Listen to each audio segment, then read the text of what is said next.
Halo semuanya, kembali lagi dengan Kak Rizky. Hari ini kita akan membahas soal UTBK. Nah, welcome to Brain Academy. Semuanya terima kasih yang sudah menyempatkan hadir walaupun kalian capek baru pulang sekolah. Semangat kesini ya untuk belajar UTBK. 109 days to UTBK. Let's go. Sebelum kita mulai, boleh ada yang mimpin berdoa? Silakan Andi. Amin. Terima kasih banyak Andi. Baik teman-teman semuanya, akhirnya kita akan menjelaskan kembali tentang soal UTBK. Ada yang tahu di sini? Ini soalnya tentang apa ya? Kalian masing-masing sudah pegang ya di lembaran kalian ya. Oke, betul banget Budi, terima kasih. Ini tentang persamaan kuadrat. Kenapa disebut persamaan kuadrat? Karena ada X kuadratnya. Betul. Kira-kira cara ngerjainnya gimana ya teman-teman? Ya, Dani. Oke, pakai rumus ABC karena disuruh ini ya memotong sumbu X di dua titik yang berbeda. Ya betul, bisa sebenarnya menggunakan rumus ABC. Tapi kalau kalian perhatikan sekali lagi, ini koefisiennya masih PQR dan ini sepertinya agak rumit kalau kita kerjakan dengan rumus ABC. Ternyata solusinya itu ada loh, bagiannya dari rumus ABC-nya saja, yaitu ya, Dani, ya terima kasih sudah merevisi ya, betul banget. Jadi mari kita berkenalan dengan yang namanya diskriminan. Ya, diskriminan ini adalah bagian dari rumus ABC. Dan ini bisa untuk memeriksa berapa banyak fungsi kuadrat itu memotong sumbu X di titik garisnya ya. Baik. Jadi, betul banget. Untuk menjawab persoalan ini, kita butuh satu syarat tadi ya. Syaratnya adalah D itu harus lebih besar dari 0. Ya. Ini syarat mutlak. Ini untuk menjawab pertanyaannya. Tapi ada yang tahu nggak sih diskriminan itu apa rumusnya? Nah, kakak tulis di sini ya, ini kumpulan rumusnya. D sama dengan, ya, B kuadrat min 4AC ya. Kalau di sini koefisiennya PQR itu tidak masalah. Berarti kalau di sini D-nya itu sama dengan Q kuadrat min 4PR. Nah, ini informasi yang pertama kita dapatkan. Apalagi silakan. Oke, P tidak sama dengan 0, itu menyatakan bahwa dia persamaan kuadrat. Karena kalau P-nya 0 kan bukan persamaan kuadrat, jadi linear. Oke, apalagi? Oke, di sini yang diberitahu adalah R itu lebih kecil dari 0. Baik, menarik sekali ya. R itu lebih kecil dari 0. Nah, karena R itu lebih kecil dari 0, berarti otomatis konstantanya ini adalah angka negatif. Karena dia lebih kecil dari 0. Betul ya? Sepakat ya? Jadi R-nya adalah negatif. Baik, ini adalah informasi yang kita dapatkan dari soal. Nah, langkah-langkah ngerjainnya gimana sih, Kak? Ada yang tahu? Ya, tenang saja. Soal matematika, fisika, kimia, itu selalu kita harus mulai dari soalnya dulu. Ingat nggak, kalau kata orang, tak kenal maka tak sayang. Kalau nggak bisa baca soal, gimana ngerjainnya sayang ya? Jadi kita harus baca soalnya dulu. Kita harus pahami soalnya. Ya, makanya kita harus tadi telaah ini. Dan langkah kedua, kalau kita sudah mengerti soalnya, kita harus tahu bahwa kalau di soal pernyataan 1-2, kita kan disuruh memilih nanti ya, pernyataan 1 itu apakah cukup, 2 itu cukup atau tidak, atau jangan-jangan tidak cukup tapi saling membutuhkan. Maka dari itu kita perlu cari masing-masing, nggak bisa cuma salah satu aja. Ya. Dan hati-hati, banyak orang yang mencampur adukan persamaan-persamaan ini dari awal. Padahal ini harus dikerjakan satu-satu dulu secara terpisah. Ya. Sudah siap? Oke, mari kita mulai semuanya. Kita mulai dari pernyataan yang pertama. Pernyataan pertama tentang apa ya? Ada yang boleh bantu? Oke, pernyataan pertama dia memberitahu bahwa ordinatnya di akar 2 ya. Y sama dengan akar 2. Nah, ini informasi yang penting juga ya. Berarti kalau kita gambarkan grafiknya,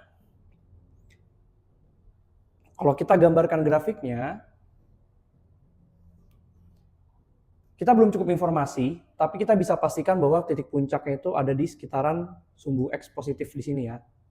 Nah, jadi akar 2-nya di sini dengan asumsi ini titik 1 dan ini titik 2. Oke ya. Lalu, karena kita sudah tahu titik puncaknya, ada informasi apa lagi? Sudah cukup ya? Tapi ternyata kita punya juga nih informasi yang sudah ada dari awal, yaitu R lebih kecil dari 0. Nah, teman-teman, karena konstantanya negatif, ya, apa yang terjadi dengan grafiknya? Jadi grafik ini ada dua kemungkinan, antara puncaknya ini adalah puncak karena dia minimal atau U ke atas, atau dia adalah puncak dengan U ke bawah. Nah, kira-kira yang atas atau yang bawah ya, persamaan grafiknya? Kenapa yang bawah? Wah, keren banget, terima kasih Randi. Keren banget ya, jadi karena R-nya itu negatif, R negatif itu artinya ketika X-nya sama dengan 0, konstantanya 0, ketika kita masukkan X-nya sama dengan 0, maka tersisa konstantanya saja. Kalau konstantanya negatif, otomatis dia akan memotong di sumbu Y negatif. Wah, hebat banget. Berarti dari sini apa yang bisa kita simpulkan? Nah, ingat nih, ini di pelajaran kita bahwa kalau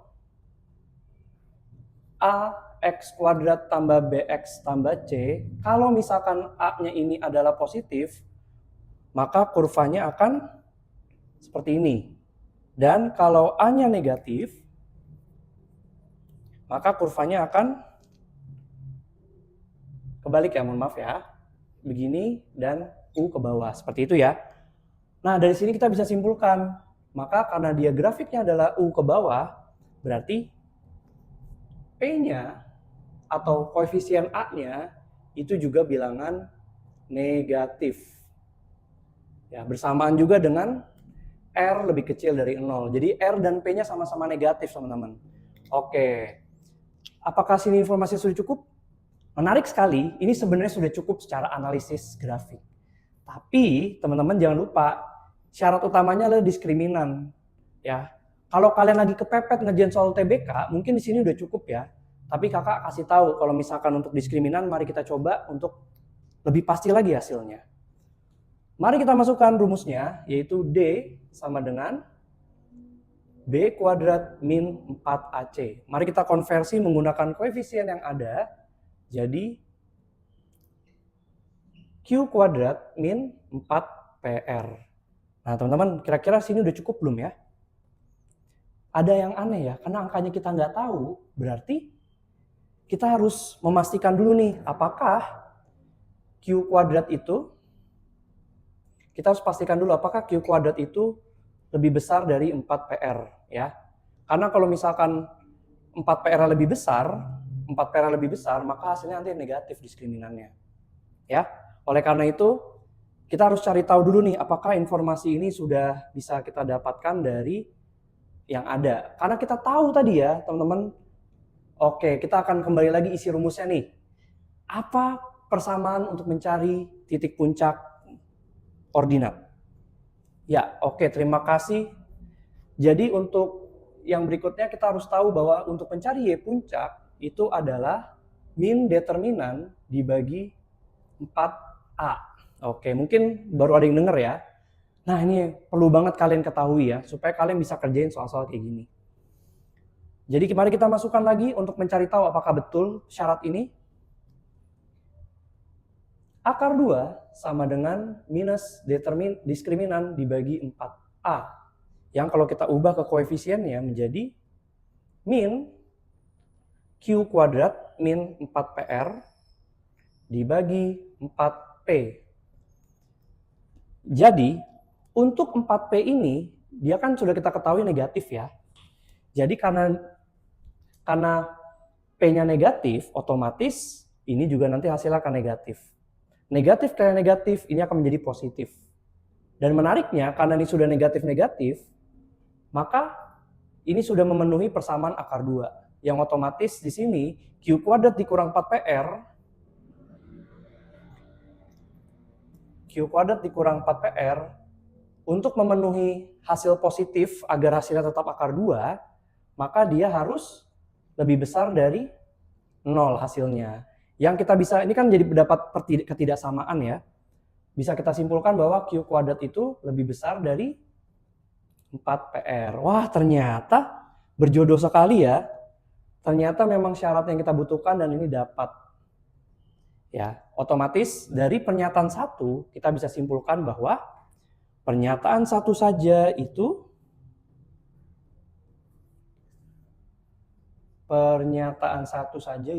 cukup. Baik semuanya, sampai sini apakah bisa dipahami? Oke, terima kasih ya. Silakan sambil dicatat nanti ya, dan harus dipahami nih. Sekarang kita ke pernyataan kedua. Ya, pernyataan kedua. Nah, kita nggak boleh nih mencampur adukan dengan yang sudah ada di sini, karena kita harus secara mandiri mengerjakan pernyataan keduanya. Kita dapat nih bahwa dari pernyataan kedua, absisnya X sama dengan 1. Nah, karena X sama dengan 1, berarti kalau kita gambarkan grafiknya, ya, itu pasti titik koordinatnya itu ada di sini ya. Nah, satunya tuh di antara sini dan sini. Ya. Dan kita tidak boleh mencampurkan dengan yang ini ya, hati-hati, ini jebakan. Tapi yang jelas visualisasinya kita harus tahu. Oke, ini saja informasi yang kita ketahui bahwa pasti ada di antara sini sampai ke bawah, ya. Tapi karena kita tahu R-nya ini adalah negatif, ya, dari pernyataan di sini, bahwa R lebih kecil dari 0, maka kita tahu karena R itu lebih kecil dari 0, otomatis sama ya, ruang penyelesaiannya pasti titik X-nya itu akan berpotongan dengan sumbu Y yang ada di sini. Ya. Dan masalahnya kita belum tahu nih, apakah titik puncaknya itu ada di sebelah sini atau bahkan di sebelah sini. Nah, kita belum tahu. Kalau misalnya di sini berarti terpotong, di sini berarti tidak. Nah, artinya syaratnya ini belum cukup untuk dari visualisasi grafis saja. Maka mari kita coba diskriminannya. Ini syarat utamanya nih ya. D sama dengan B kuadrat min 4AC. Again and again, kita ubah koefisiennya menjadi Q kuadrat min 4PR. Ya. Nah, dari sini sama nih. Karena kita ingin diskriminan yang positif, otomatis Q kuadratnya harus, betul banget, sama syaratnya ya. Q kuadrat harus lebih besar dari 4PR. Nah, apakah kita bisa dapat syarat ini? Ya. Mari kita coba cek dari absisnya. Absis itu kan X ya. Kita tabung lagi rumusnya. X puncak sama dengan min B per 2A. Ya. Otomatis di sini bisa langsung kita masukkan ya. Berarti 1 sama dengan min B per 2A. Atau min Q per 2P.